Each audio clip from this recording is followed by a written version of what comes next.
The Wind Druid is easily the cornerstone of safe picks when it comes to Diablo 2 Druid builds. He's basically a bit faster than the Bone Necro after the mid-game, while still being very budget-friendly in the mid-range as well, and generally more cost-effective even in the end-game due to using mostly more generic caster gear rather than hyper-expensive specific element gear. And he only has a handful of specifically GG items possible should you go absolutely min-max on him, as opposed to other classes that often have to get very specific items in multiple slots. Now, skill-wise, the Wind Druid relies on Hurricane, Tornado, and Twister to do most of their work, though as you can see, even the lowest of these, Twister, is only available at level 18, so for most of this you will be sitting on points until then, except the early 1-point wonders we'll get into in a minute, since each of these three core skills actually have useful quirks worth remembering. Starting with Twister at 18, it's a multi-shot effect tornado that has full second-long next hit delays, which means you can only damage targets with Twisters once per second.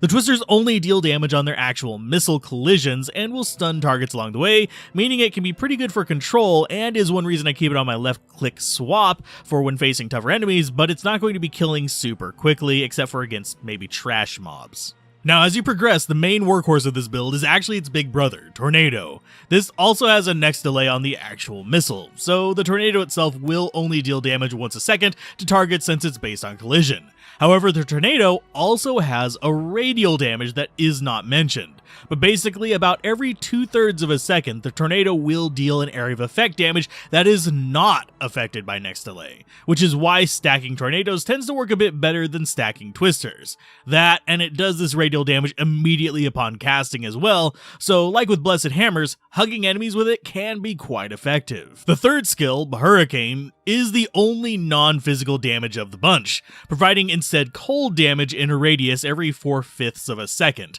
providing you with even more damage when enemies get close to you. This may seem like an odd choice for a caster, but it is important to remember that this plays more like a Nova Sorceress than a Blizzard Sorceress. It gets close and dirty, and thanks to using cold damage here and physical on the Tornadoes, you're almost never going to actually encounter a dual immune against you. Now, all of these are paired with Cyclone armor on this variant of the build, both for synergy reasons, but also because it helps keep you alive much longer, pretty much like how the Necromancer uses bone armor, except now against elemental damage. It follows much the same rules as bone armor too, and I have a few videos explaining the math of why they work so good, so I'll send you that way if you want to get into the nitty-gritty with them, but for this, just know it keeps you much safer. And while some variants skimp on this, they are very specific alternatives and might get their own guide in the future, but for now, let's go ahead and move on to the rest of our skill points, since that's only 81 points. We actually go over to the summon tree, which is extra nice since we'll be packing a lot of plus skills to begin with,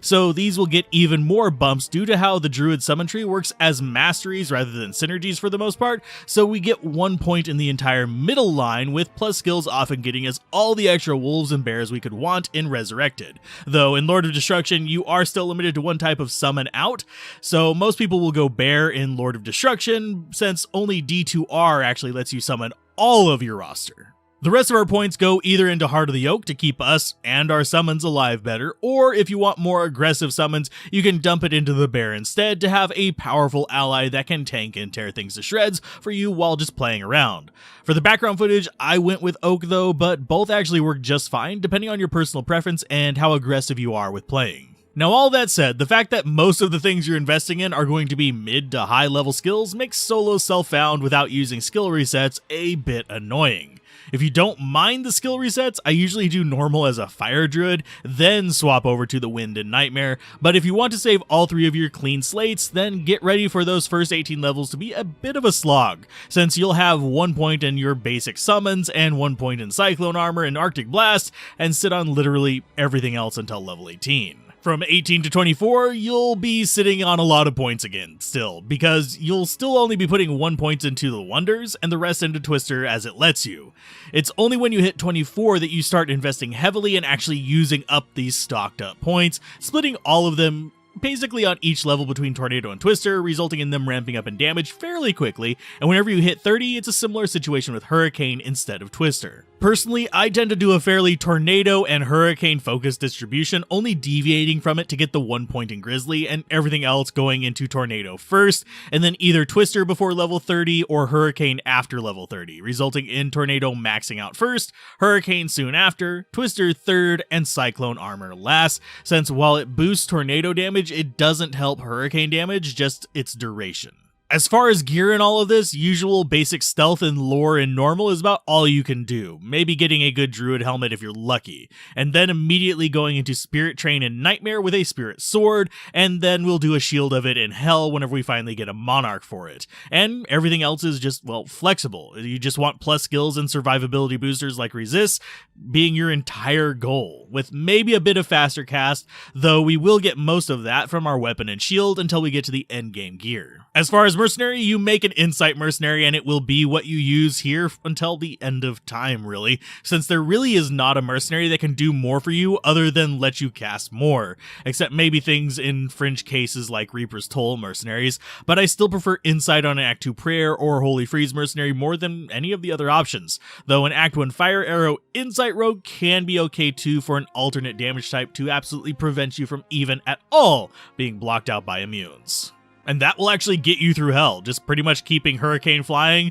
running up to a pack, tornadoing your heart out, and then moving on. As long as you keep your cyclone armor up and try not to bite off more than you can chew and stuff like cows, things should go smoothly, with the bosses being the only kind of slow part since you lack much in the way of speed up effects for killing them, short of that Reaper's Toll I mentioned earlier that you're unlikely to find until after you've beaten them all anyway, at least on solo self-found. Now, in terms of endgame, we actually have a super generic setup that we just go for, with Heart of the Oak as the weapon, thanks to faster cast, resist, and plus skills, with there pretty much being hardly anything comparable. I can't really recommend anything over it for this. And on the other side, we have Spirit Shield. Again, faster cast, resist, and plus skills. You don't need a perfect 35% one, but it's nice to have since our goal for faster cast is 99%, which, as you can see elsewhere, we have a fairly good chance to reach and will often overshoot it by quite a bit. This is because this is a build that actually benefits a lot from Enigma, and the 99% gets you to teleporting at a reasonably good speed, and it's really geared towards this build,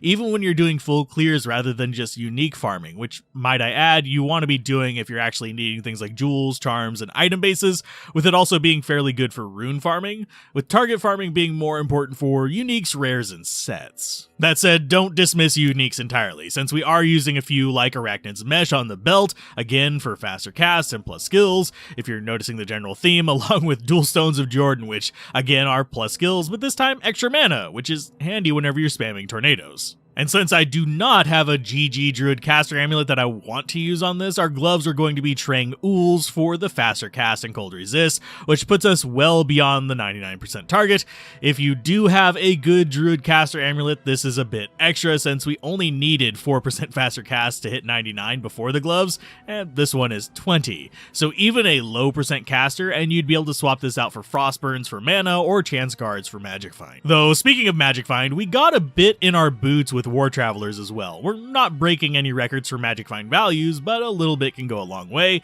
and a lot bit can actually slow you down if you overdo it. So just plug Magic Find into any spare slots you have if you need it. Most of what you'll notice it for is champions, uniques, and bosses, though it only makes a very minor impact for normal enemies. This brings us to the compromise section. Since I wanted plus all skills to help out with the summons, I went with Mara's here, though a good plus all druid skills faster cast stat and resist druid caster amulet would be orders of magnitude better, but it doesn't need to be a GG one, just plus all druid skills, unlike the one I have, which is only plus elemental, which works for a different build type. The other compromise is the helmet. I know I have a 5 tornado rare as well as a 5 tornado delirium, which are basically plus 2 all skill helmets with plus 3 to tornado.